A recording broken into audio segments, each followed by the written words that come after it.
A day in the life of a workwear reseller.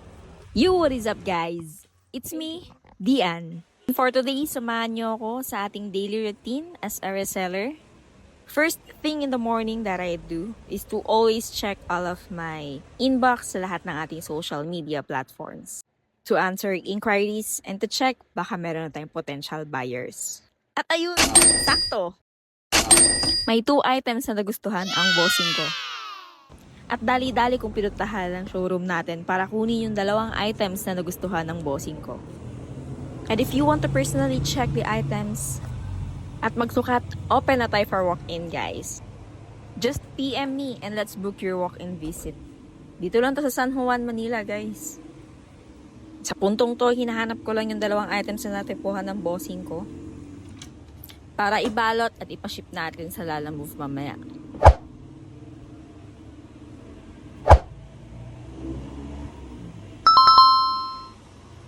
Marami tayong available items dito. Yan, meron tayong mga vest. Kompleto yan, from size small to XL. Meron din tayong mga carpenter shorts. Nakasort per size yan, guys. From size 28 hanggang size 44. Meron tayo yan, syempre. Madaming colors na available. And kung gusto mo din ng mga vintage, sakto. Dahil 80% ng collection natin is mostly vintage. And meron din tayong mga dead stock na nakatago kung tipo mo. Madami din tayo dito mga jackets available guys. Meron tayong Detroit, Santa Fe, active jackets, chore coats at marami pang iba. Meron tayong available size from extra small hanggang 2XL. Kompletos, recados yan.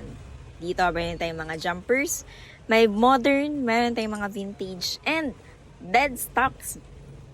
Mamimili ka na lang. At ayun, napaship na natin yung item. Thank you guys sa tiwala at suporta. See you on my next vlog. Bye!